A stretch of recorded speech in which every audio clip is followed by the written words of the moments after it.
bertepatan dengan peringatan Hari Hak Asasi Manusia pada 10 Desember mendatang.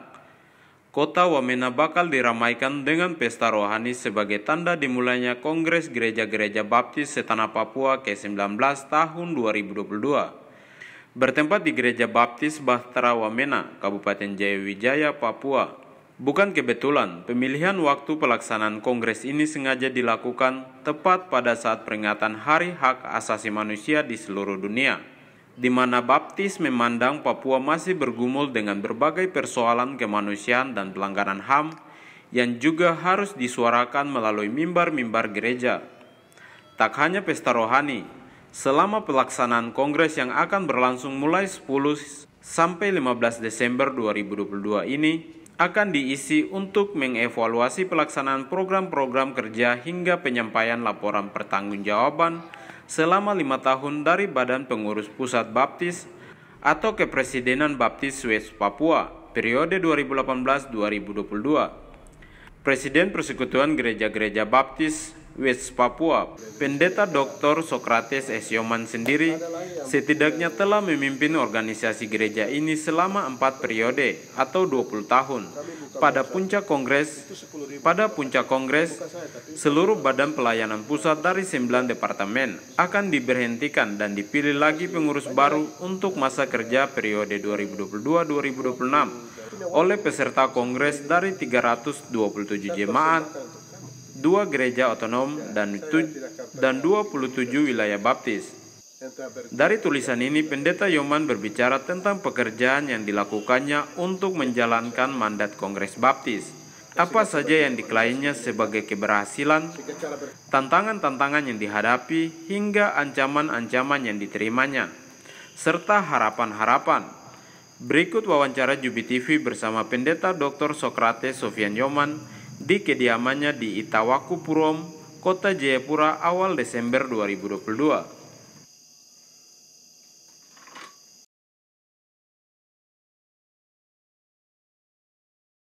Kongres akan dilaksanakan tanggal 9 sampai dengan 15 Desember 2022 di Wamena. Itu memang agenda yang sudah biasa dilaksanakan 5 tahunan. Jadi dalam kongres itu akan mengevaluasi sudah kita lakukan 5 tahunan yang kami lalui. Tapi intinya itu pesta rohani, kumpulan seluruh anggota warga Baptis Papua yang terdiri dari 327 jemaat, 2 gereja otonom dan 27 wilayah baptis.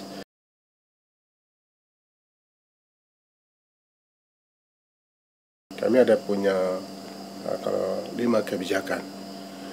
5 kebijakan itu dilandasi dengan moto kita meminum dari sumur kita sendiri, dan itu kita mandiri di dalam teologi, daya dan dana. Dan itu dijabarkan dalam 5 kebijakan. 5 kebijakan itu penginjilan, pendidikan, kesehatan, dan pemberdayaan ekonomi umat baptis, dan juga perjuangan keadilan, perdamaian, juga perjuangan penentuan nasib sendiri. Jadi di dalam 5 kebijakan ini yang kami akan evaluasi, melihat apa yang kami sudah lakukan, karena saya dengan teman-teman kami 9 orang dalam kepresidenan atau badan pelayanan pusat ini, dan beberapa departemen dipercayakan untuk kawal keputusan tertinggi di dalam warga Baptis West Papua ini, itu ada dalam kongres. Jadi kami akan mempertanggungjawabkan apa yang sudah dipercayakan itu kepada kami, dan kami evaluasi apa yang kami sudah sukses dalam 5 kebijakan itu, dan juga apa yang kami belum laksanakan, dan penyebab tidak terlaksana itu apa.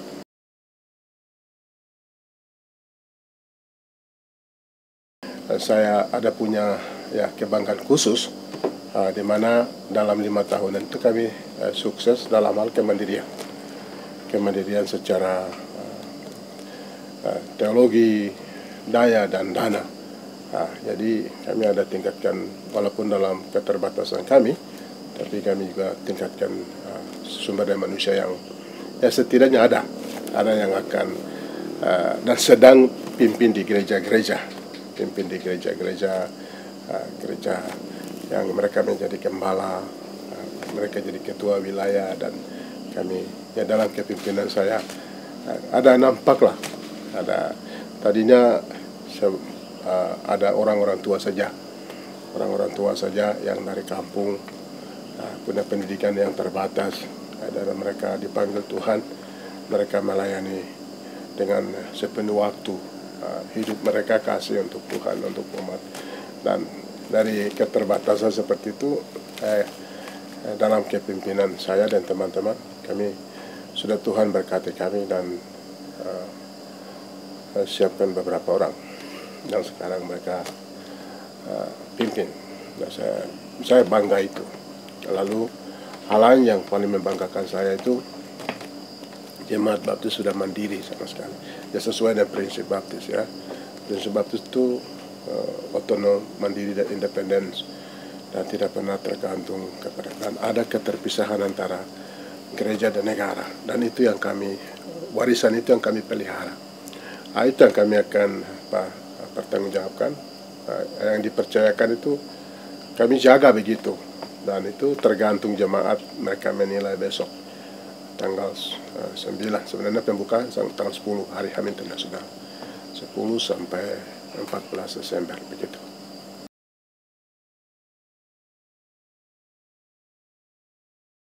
Terima kasih. Memang itu kan jemaat akan menilai, tapi menurut saya dan teman-teman di Kepresidenan atau Badan Pelayanan Pusat ini, yang tadi saya sudah bilang, ada sumber daya manusia yang kami ada siapkan, yang mereka punya, maksudnya ada kemampuan, ada kualitas dalam iman dan pengetahuan. Itu yang kami lihat. Itu hal pertama. Yang kedua itu kami lihat dalam kemandirian ekonomi. Itu sangat luar biasa. Jemaat Baptis dalam mandiri. Tadinya kami di dalam Kepresidenan Badan Pelayanan Pusat di sini itu memang dana sangat terbatas. Waktu saya periode pertama, waktu saya jadi sekretaris umum dari 1998 sampai 2002 itu, sampai saya memimpin sudah 3 periode berturut-turut sebelum periode keempat yang sedang saya akhiri ini, itu memang kami mempunyai kendala keuangan, keterbatasan luar biasa. Tetapi memasuki tahun 2000, saya masih ingat 2028, itu terlihat 2018 itu terlihat bagaimana ada kemandirian jemaat yang luar biasa. Dari situ ada dana yang terkumpul untuk kepresidenan di sini 600 juta. Dari 600 juta itu dari 2019 itu 1 miliar 20 juta. Dan itu dia meningkat terus. Dan itu yang saya berterima kasih kepada Tuhan, dan juga berterima kasih kepada orang-orang kudus yang terhimpun di dalam Persekutuan Gereja-Gereja Baptis Papua yang 327 jemaat, 2 gereja otonom, 27 jemaat yang selalu solid. Dan saya selalu melihat mereka bekerja dengan hati dan tidak pernah mengeluh. Dalam kemandirian itu mereka sukses. Jadi karena itu saya dorong mereka supaya dalam kemandirian itu supaya lebih solid, lebih kuat ke depan. Saya sampaikan jaga tanah.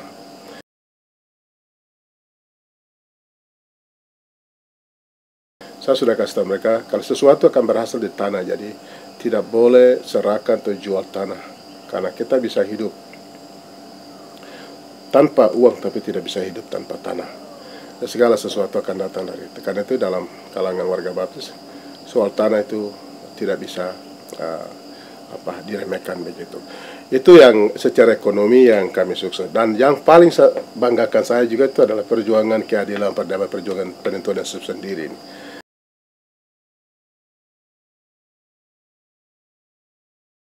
Warga Baptis mereka bilang, ya kami sudah percayakan Bapak untuk pegang suara kami. Jadi sekarang Bapak berjuang itu. Penentuan nasib sendiri, orang bilang Papua merdeka itu. Dia bilang, Oh begitu, saya bilang, oh siap. Karena itu keputusan Kongres. Keputusan Kongres. Kongres 2017 itu memutuskan salah satunya adalah perjuangan keadilan, perdamaian dan penentuan nasib sendiri. Itu keputusan Kongres. Sehingga jangan heran kalau saya berbicara di mana-mana, itu suara mereka, bukan suara saya. Dan itu suara umat Tuhan di tanah Papua, yang suara penduduk orang asli Papua. Itu mereka mau menentukan nasib sendiri, dan itu tidak rahasia lagi. Dan gereja harus berbicara.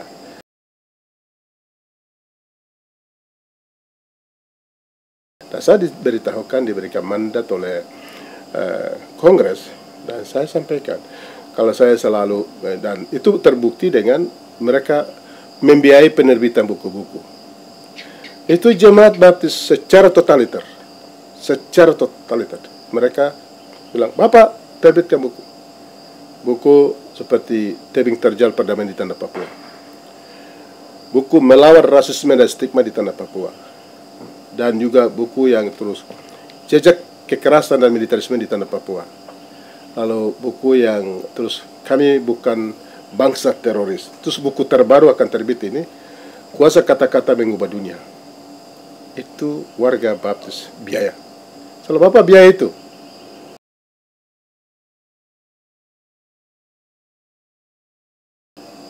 Tujuan yang mereka lihat adalah tujuan karena soal situasi di Papua, soal kejahatan kemanusiaan, atau pelanggaran HAM, atau kerusakan hutan, atau bagaimana kelumpuhan ekonomi yang dialami umat Tuhan, kepalsuan sejarah, dan macam-macam ini, mereka bilang, ya Bapak tulis, dan kami dukung. Jadi tujuannya kami mendidik teman-teman generasi muda Indonesia,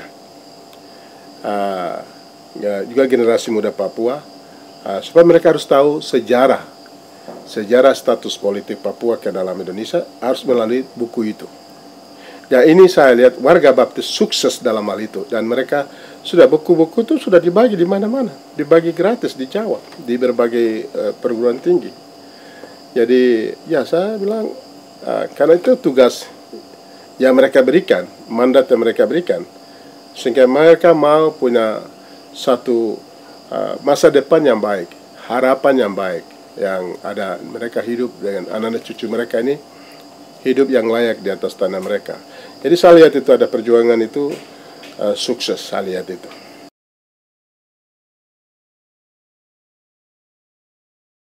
Itu saja, kalau warga baptis tidak pernah mengganggu.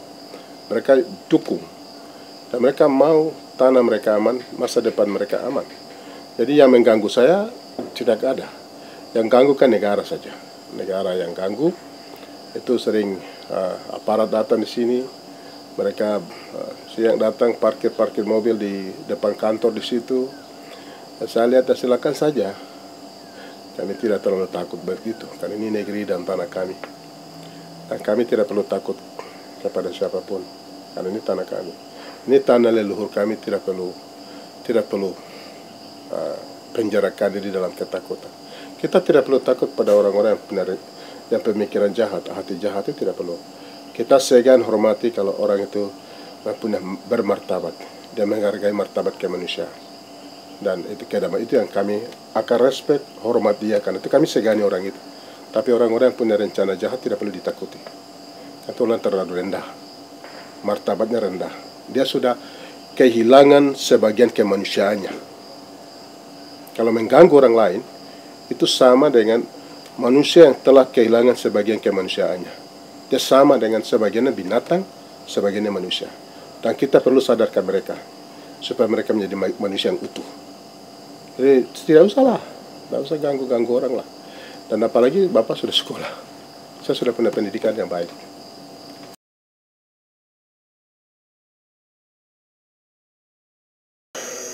Jadi tantangan yang paling berat secara internal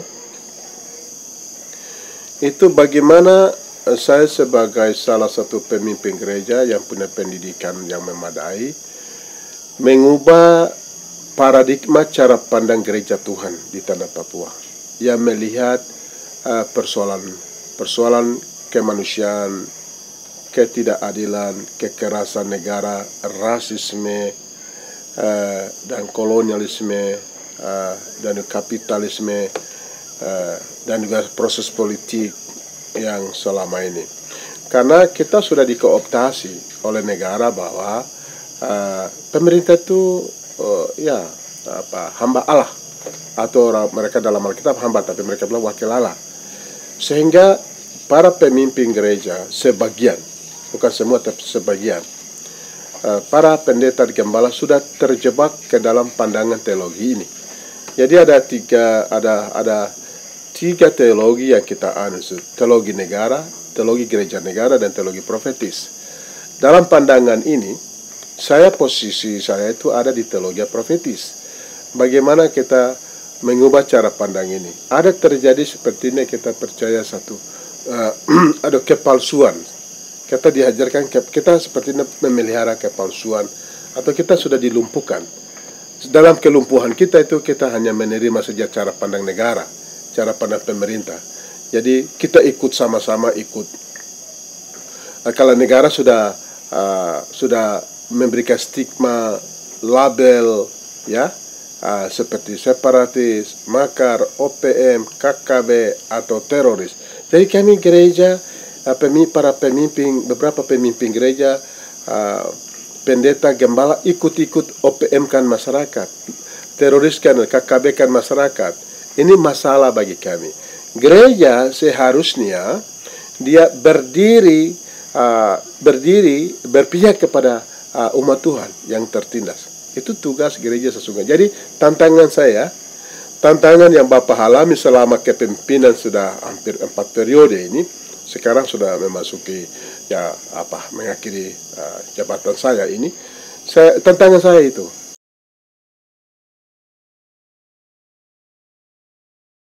Ya, saya tulis buku hampir 28 buku. 23 tahun saya menulis buku tentang sejarah Pepera, sejarah perjanjian Nyok, dan persoalan-persoalan kemanusiaan. 23 tahun. Itu 28 buku yang saya tulis. Dan juga artikel-artikel yang saya tulis. Itu tantangan tersendiri. Ya, kadang-kadang orang bilang Pak Yoman itu terlalu keras sekali melawan negara.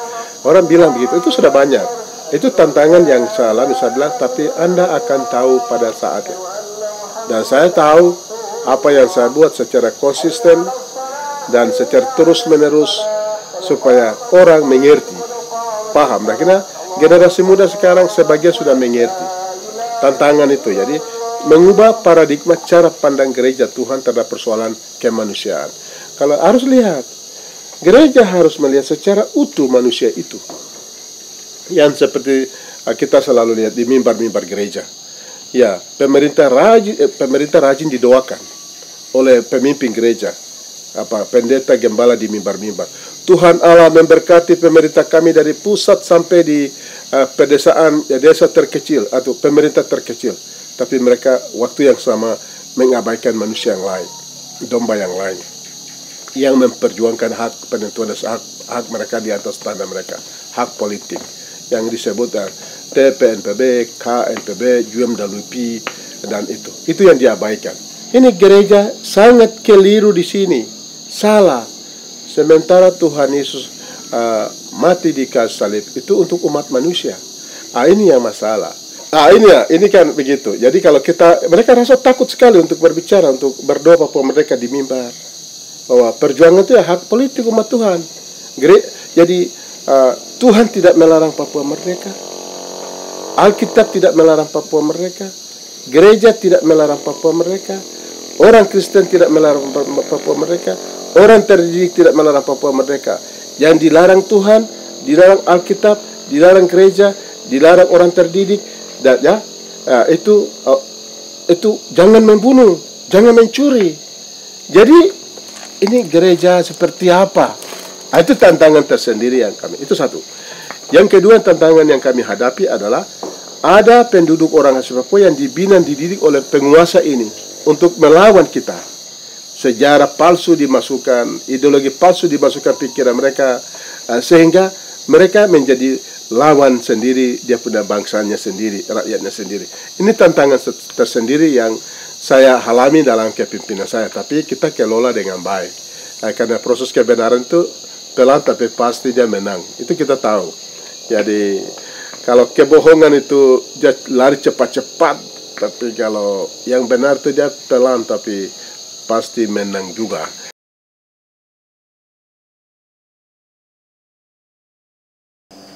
Jadi kalau pemimpinnya sukses itu kan biasanya bukan pengikutnya banyak, bukan. Pemimpin yang sukses itu pemimpin yang mempersiapkan pemimpin yang lain supaya meneruskan tongkat kepemimpinan yang lain. Itu. Jadi kalau besok itu jemaah datang, mereka memilih pengurus yang Tuhan siapkan melalui kepemimpinan di bawah kepemimpinan saya ini, itu saya bersyukur dan mereka bisa menjaga keputusan-keputusan kongres.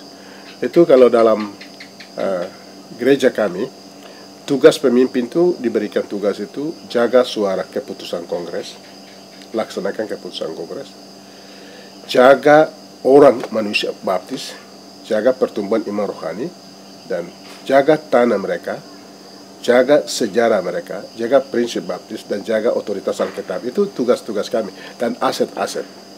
Jadi itu harapan saya ke depan supaya yang seperti kepemimpinan saya seperti itu ya generasi penerus dan mereka.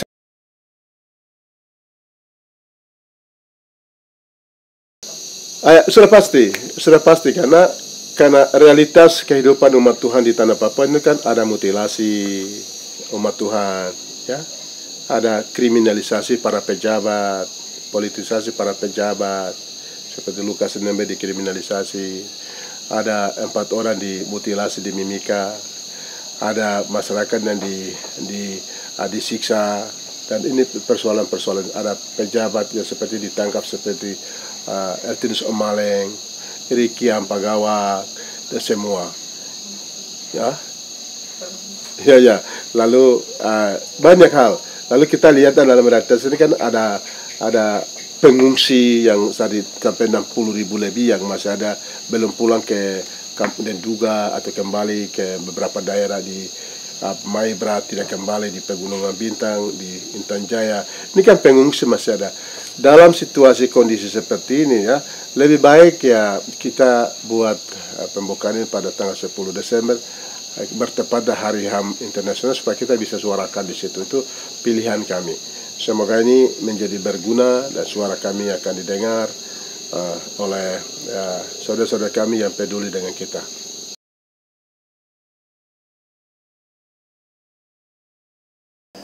Kita ini gereja ini, pemimpin gereja, pendeta gembala ini seperti memelihara kepalsuan. Ya. Macam kami ini sudah dilumpuhkan begitu. Kita berada dalam penjara ketakutan. Sejak kapan para pendeta gembala berdoa Papua merdeka di mimbar di gereja? Wah, kalau berdoa untuk pemerintah itu rajinnya. Pemerintah kami, presiden dari pusat sampai di pedesaan sana. Tapi dari waktu ke waktu tidak pernah berdoa untuk perjuangan Papua merdeka.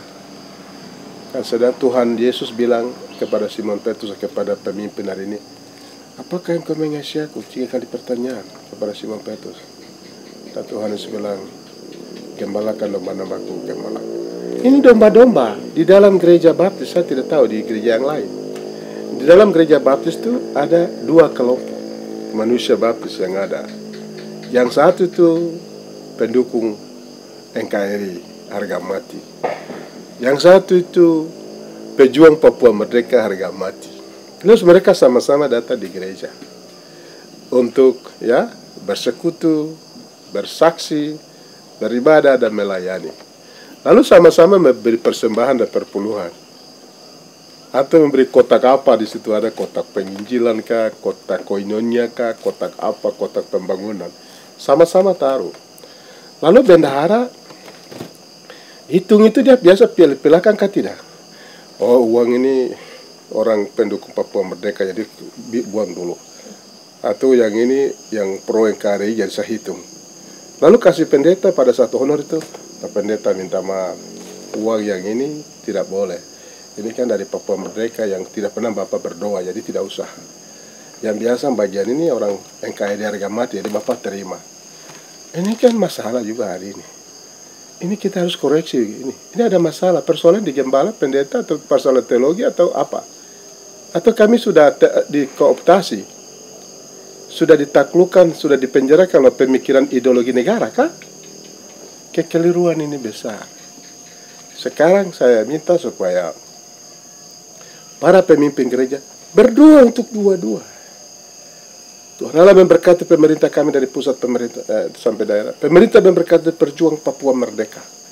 Itu baru gereja Tuhan. Itu baru namanya gembala, gembalakan umatku itu.